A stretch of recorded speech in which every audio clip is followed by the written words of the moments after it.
అందరికీ నమస్తే. నేను మీ శారదాని. Welcome to Sharada's channel. ఇవాల్టి స్పెషల్ రెసిపీ ఇంట్లో పిల్లలు ఉన్నప్పుడు కమ్మగా ఇలా పొంగిన పూరీలు మరియు బఠానీ కూర తయారు చేయండి. ఇష్టంగా తింటారు. మరి తయారీ విధానం చూద్దామండి. ముందుగా ఒక గిన్నె తీసుకొని అందులో ఒక కప్పు వైట్ బఠానీ ఉంటుంది కదండీ! అది వేసుకోవాలి. కనీసము 6-8 గంటల వరకు ఈ బఠానీ అనేది నానాలండి. అప్పుడే మనకి చక్కగా ఉడుకుతాయి.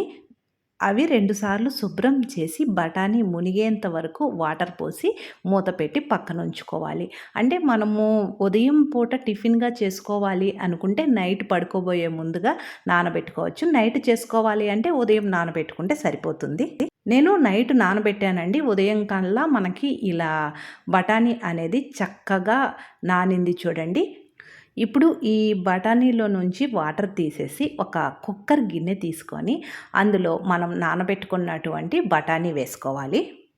ఇందులో రుచికి తగినంత ఉప్పు, బఠానీ మునిగేంత వరకు వాటర్ పోసి కుక్కర్ మూత పెట్టి 4-5 విజిల్స్ రావాలండి. అది విజిల్ వచ్చేలోపు పిండి కలుపుకుందామండి. ఒక వెడల్పుగా ఉండే ప్లేట్ తీసుకొని అందులో 1 కప్పు గోధుమ పిండి వేసుకోవాలి. నేను ఎప్పుడైనా పూరీలు గోధుమ పిండితోనే చేస్తానండి. మైదా మంచిది కాదని. రుచికి తగినంత ఉప్పు వేసి చక్కగా ఉప్పు పిండి కలిసే విధంగా ఒకసారి ఇలా కలిపి తరువాత అందులోనే ఒక టేబుల్ స్పూను ఆయిల్ వేసుకోవాలి.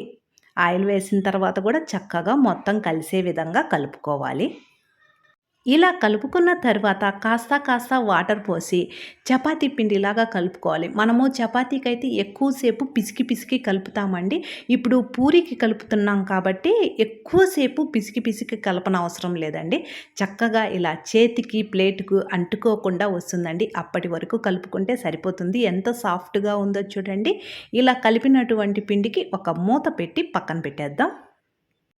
మనకి 5 విజిల్స్ వచ్చి ఆవిరిపోయిన తర్వాత బఠానీ చూద్దామండి ఎలా ఉడికిందో. మీరు గమనించగలరు. చక్కగా మెత్తగా బఠానీ అనేది ఉడికింది చూడండి. ఒకటి గుర్తుంచుకోండి, బఠానీ అనేది నానితేనే మనకి ఇంత మెత్తగా ఉడుకుతుంది. ఇందులో నుంచి 3 టేబుల్ స్పూన్స్ వరకు మిక్సీ జార్‌లో వేసుకొని మెత్తగా గ్రైండ్ చేసుకోవాలండి. కూర చిక్కగా వస్తుంది అందువలన. లేదు మీకు ఇష్టం లేదంటే బఠానీ అలాగనే వేసుకోవచ్చు. ఇలా ఉడికించిన బఠానీని పేస్ట్ చేసి పక్కన పెట్టుకోవాలండి. ఇప్పుడు కూర తయారీ విధానం చూద్దామండి. ముందుగా ఒక ఫ్రై ప్యాన్ తీసుకొని అందులో 2-3 టేబుల్ స్పూన్స్ ఆయిల్ వేసుకోవాలి.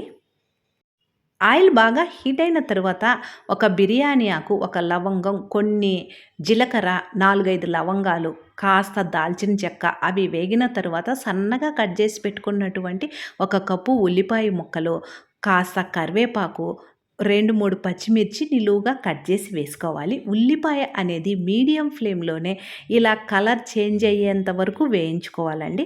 ఇప్పుడు అర స్పూను అల్లం వెల్లుల్లి పేస్ట్ వేసుకోవాలి. అల్లం వెల్లుల్లి పేస్ట్ కూడా పచ్చి వాసన పోయేంత వరకు మీడియం ఫ్లేమ్‌లోనే ఇలా వేయించుకోవాలి. ఇలా వేగిన తరువాత ఇందులో ఒక పెద్ద టమోటా బాగా పండిందైతే కూర అనేది రుచిగా వస్తుందండి. కట్ చేసి ముక్కలు వేసుకోవాలి. పావు స్పూను పసుపు, అర స్పూను కారం చూసి వేసుకోవాలండి. ఆల్రెడీ మనం పచ్చిమిర్చి వేసాం కదా. ఒక స్పూను ధనియాల పొడి, పావు స్పూను వేయించి జీలకర్ర పొడి, పావు స్పూను గరం మసాలా, రుచికి తగినంత ఉప్పు కూడా చూసి వేసుకోవాలండి. ఆల్రెడీ మనము బఠానీ ఉడికించేటప్పుడు ఉప్పు వేసి ఉడికించాము. ఇలా చక్కగా కలిపి మూత పెట్టి మగ్గించుకోవాలి. 2-3 నిమిషాలకి చూడండి మనకి టమోటా ముక్క అనేది మెత్తబడిందండి. ఒక్కసారి గరిటెతో ఇలా నొక్కినట్లు అంటే మనకి గుజ్జుగా వస్తుంది. ఇలా అనుకున్న తరువాత మనము బఠానీని మిక్సీకి వేసి పెట్టాం కదండీ! ఆ పేస్ట్ వేసుకోవాలి. తరువాత ఉడికించిన బఠానీ అందులో కాస్త వాటర్ కూడా ఉంటుంది. ఆ వాటర్‌ని కూడా ఇందులోనే వేసుకోవాలి. ఇప్పుడు గరిటెతో మొత్తం చక్కగా కలిపి ఇందులో సన్నగా కట్ చేసి పెట్టుకున్నటువంటి ఒక గుప్పెడు కొత్తిమీర వేసుకొని మూత పెట్టి హై ఫ్లేమ్‌లో 2-3 నిమిషాలు ఉడికించుకుంటే సరిపోతుందండి. అంతేనండి. ఎంతో సింపుల్‌గా రోజు మనము ఈ బొంబాయి చట్నీ అంటాం కదండీ! అది కాకుండా ఒక్కసారి పూరీలోకి ఇలా నేను చెప్పిన విధంగా బఠానీ కూర చేయండి. అందరూ ఇష్టంగా తింటారు. చాలా సింపుల్‌గా పూరీలోకి అనే కాదండి, చపాతీలోకి కూడా సూపర్‌గా ఉంటుంది. ఒక్కసారి ట్రై చేయండి. ఎలా వచ్చిందో కూడా కామెంట్ సెక్షన్‌లో తెలియచేయండి. చూడండి కాస్త ఇలా ఉన్నప్పుడు స్టవ్ ఆఫ్ చేసుకుంటే మనకి చల్లారిన తరువాత దగ్గర పడుతుందండి. ఈ ఫ్రై ప్యాన్‌ని పక్కన పెట్టుకొని దీని మీద ఒక ఇనుప మూకుడు పెడుతున్నానండి. ఇనుప మూకుడులో ఆయిల్ పోసి అది హీట్ అయ్యేలోపు మనము పూరీలు చేసుకోవచ్చండి. అంటే త్వరగా అయిపోతుంది ఇలా చేసుకోవడం వలన. ఎప్పుడైనా మనము ఫ్లోర్ మీద చపాతీ గానీ, పూరి గానీ చేసేటప్పుడు ఒక న్యూస్ పేపర్ ఇలా వేసుకున్నామనుకోండి, పిండి పడినా చక్కగా ఆ పేపర్‌లో పడుతుంది. ఫ్లోర్ అనేది మనకి నీట్‌గా ఉంటుందండి. ఒక్కసారి మళ్ళీ పిండిని మొత్తం కలిపి అందులో నుంచి ఇలా నేనైతే మరీ పెద్దవి చేయనండి, మరీ చిన్నవి చేయను. మీడియం సైజులో పూరి అనేది చేస్తాను. ఆయిల్ వేసి చేసుకోవచ్చు. లేదంటే పొడిపిండి చల్లి గూడా చేసుకోవచ్చండి. నేనైతే పొడిపిండి చల్లి రౌండ్‌గా, నీట్‌గా మరీ పల్చగా కాకుండా, మరీ మందంగా కాకుండా మీడియం సైజులో చేసుకోవాలండి. అప్పుడే పూరి అనేది పొంగుతుంది. నేను ఎప్పుడు పూరీలు చేసినా ప్రతి పూరి పొంగుతుందండి. పూరి పొంగితే అదొక ఆనందం అండి. ఇలా మొత్తం పూరీలు చేసిన తరువాత ఈలోపు మనకి ఆయిల్ హీట్ అయ్యి ఉంటుందండి. పూరి వేసే ముందుగా ఆయిల్ అనేది చాలా బాగా హీట్ అవ్వాలండి. అప్పుడే మనకి పూరి అనేది పొంగుతుంది. వావ్! సూపర్‌గా పొంగింది చూడండి. చాలామంది పూరీలు పొంగవు అని, ఆయిల్ ఎక్కువ పడుతుంది అని అస్సలు చేసుకోరండి. నేను చెప్పిన విధంగా పూరీ పిండి కలిపి పూరీలు ట్రై చేయండి. చాలా చక్కగా వస్తాయి. అందరూ ఇష్టంగా తింటారు. మరి ఈ సండే మీరు గూడా ప్లాన్ చేస్తారు కదండీ! ఎలా వచ్చిందో గూడా కామెంట్ సెక్షన్‌లో తెలియచేయండి. మన శారదాస్ ఛానల్ ఫస్ట్ టైమ్ చూస్తుంటే మర్చిపోకుండా సబ్స్క్రైబ్ చేసుకోండి. శారదాస్ ఛానల్‌లో ఇలాంటి వంటల రెసిపీసే కదండీ! పండుగలప్పుడు నైవేద్యాలు తయారు చేసి స్వామివారికి సమర్పిస్తూ ఉంటాం కదండీ!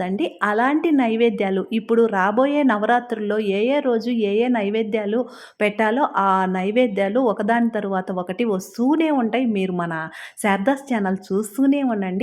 అలాగనే దేవీ నవరాత్రుల పూజలు ఎలా చేసుకోవాలో పూర్తి వివరాలతో మన అమ్మ దీవెన ఛానల్‌లో వీడియోస్ ఇక మీదట వస్తూ ఉంటాయి. మీరు 2 ఛానల్స్‌ని సబ్స్క్రైబ్ చేసుకొని చక్కగా వీడియోస్ చూస్తూ ఉండండి. ఏమన్నా డౌట్ వస్తే కామెంట్ సెక్షన్‌లో అడగండి. తప్పకుండా సమాధానం చేస్తాను. మనకి వేడి వేడిగా పొంగిన పూరీలు, బఠానీ కూర రెడీగా ఉందండి. చూస్తుంటేనే నోరూరిపోతుందండి. ఎప్పుడెప్పుడు తిందామా అని. రుచి మాత్రం కూర సూపర్‌గా ఉందండి. దేవీ నవరాత్రులు ముందుగానే మనకి పెరటాసి నెల. అదేనండి తిరుమల శనివారాలు వస్తున్నాయి కదండీ! ఈ సంవత్సరం తిరుమల శనివారాలు ఎన్ని వస్తున్నాయి? ఎప్పటి నుంచి ఎప్పటి వరకు తిరుమల శనివారాలో పూర్తి వివరాలతో రేపు వీడియో వస్తుంది చూడండి. నేను వేరొక వీడియోతో మీ ముందుంటాను. Thank you.